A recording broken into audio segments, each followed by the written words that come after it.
आज जब मैं बाबा के पास वतन में गई तो बाबा के सामने बहुत सारे बच्चे थे।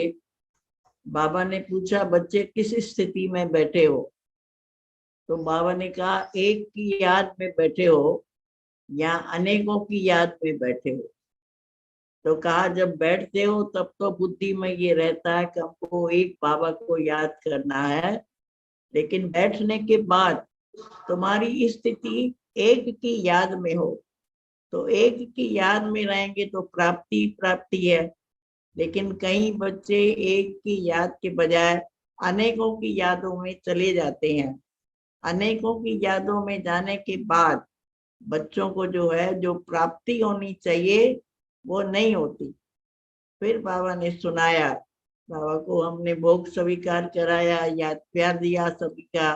बाबा ने बहुत प्यार से भोग स्वीकार किया। बाबा ने कहा कि बच्चे तो बाबा को प्यार से ही भोग लगाते हैं, तो बाबा भी उतना ही प्यार से स्वीकार करता है। फिर बाबा ने सुनाया कि तुम बच्चे जो है जीवन में रहते हो, तो जीवन में सदा खुश रहते हो। तो बाबा ने कहा, देखो तुम बच्चों को बाबा इस अलौकिक जीवन में रहने के लिए 3 चीजें देता है। चाहे लौकिक जीवन हो चाहे अलौकिक जीवन हो, उसमें 3 चीजें जरूरी है। एक है खुशी, दूसरी है खुराक, और तीसरा है खजाना। तो कहा, तुमको खुराक भी मिलती है, खजाना भी मिलता है और खुशी भी मिलती है, लेकिन उसका आधार क्या है? बाबा ने कहा, खुशी उनको रहती है जिनको प्राप्ति होती है, वो खुशी में रहते हैं, सदा खुशी में रहते हैं। दूसरा बाबा ने कहा, तो बच्चों को बाबा खुराक खिलाता है। कौन सी खुराक खिलाता है? बाबा ने कहा, तुम बच्चों को ज्ञान की खुराक खिलाता है। रोज तुम बच्चों को ताजी ताजी खुराक खिलाता है। जो तुम बच्चों को ज्ञान की खुराक मिलती है, तो जिनकी खुराक अच्छी होती है वो हेल्दी होते हैं, लेकिन जिनकी खुराक ठीक नहीं है तो वो बीमार पड़े रहते हैं, यानी मानसिक रूप से उनको कोई ना कोई रोग लगा रहता है। और तीसरा है खजाना। बाबा ने कहा, खजाना कौन सा है? ये ज्ञान धन का खजाना है। और खजाना भी तुमको अनगिनत मिलता है। लौकिक जीवन में तो तुम अपने धन की गिनती कर सकते हो, लाख है, 1000 है, 100 है, कितने हैं। लेकिन बाबा ने कहा कि यहाँ जो तुमको मैं खजाना देता हूँ, तो बाबा ने कहा कि बाबा बच्चों से पूछा कि गिनती कर सकते हो? तो सभी ने कहा, नहीं बाबा, अनगिनत खजाना है, अविनाशी खजाना है और अनगिनत खजाना है। तो कहा कि जब ये तीनों चीजें तुम्हारी ठीक है, तो तुमको सदा खुश रहना चाहिए, फिर खुशी क्यों गायब हो जाती है?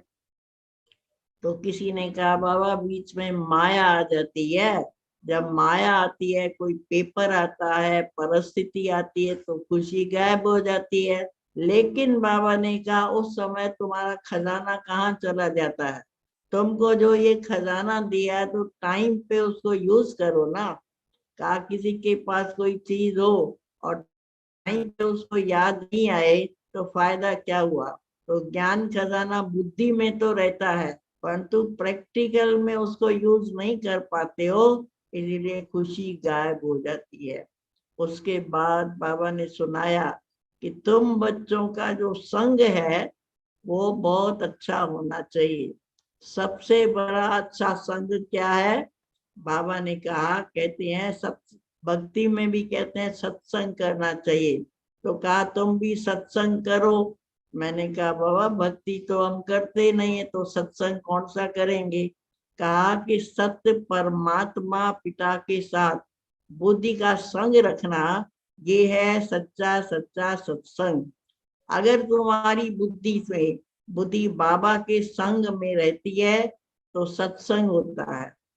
कहते तो हो बाबा मेरा साथी है, बाबा तो मेरे साथ है। तो कहा, जब तुम्हारा साथी तुम्हारे साथ है, तो बाबा ने कहा, फिर भी याद मुश्किल क्यों लगती है?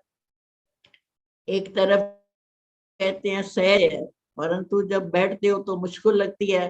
तो कहा मुश्किल इसलिए लगती है क्योंकि साथी को भूल जाते हो और साथी से अलग होकर के अकेले हो जाते हो।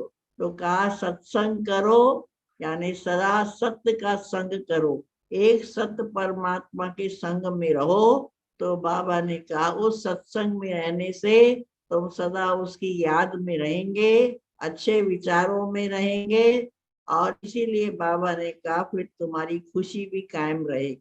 बाबा ने कहा तुम्हारा एक बाबा है, एक रास्ता है, और एक के साथ सर्व रिश्ते हैं।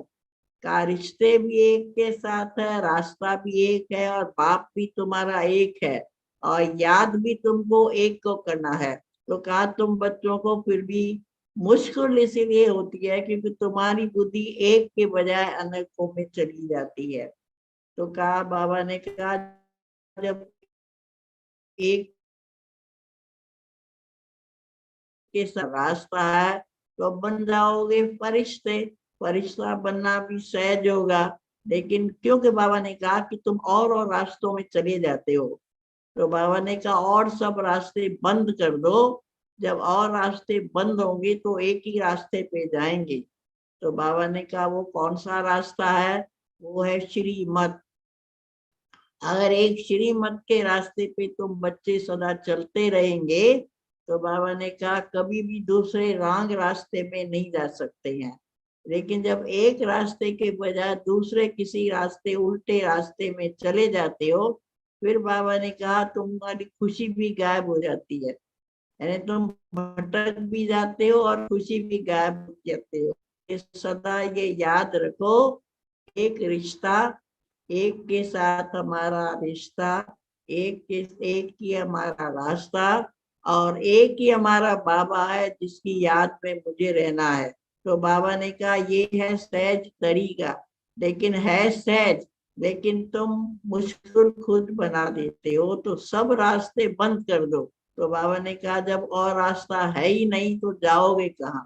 तो इसलिए जो है बाबा ने कहा किसी भी प्रकार से अपनी बुद्धि श्रीमत के सिवाय और किसी रास्ते में नहीं जाएगी, तो न भटकना होगी, न कभी भूलेंगे, और सदा बाबा की याद में रहेंगे तो सहज हो जाएगा।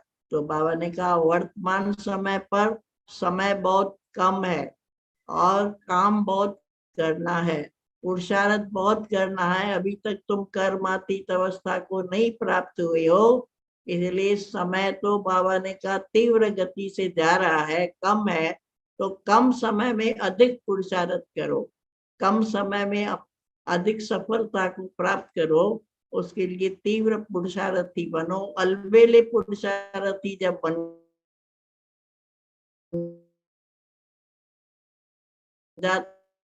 का ये जो अलबेलापन का जो संस्कार बच्चों में आ गया है, तो बाबा ने कहा ये अलबेलापन बिल्कुल निकाल दो, तब ये तीव्र पुरुषार्थी बन के जल्दी से जल्दी अपनी कर्मातीत अवस्था को प्राप्त करें।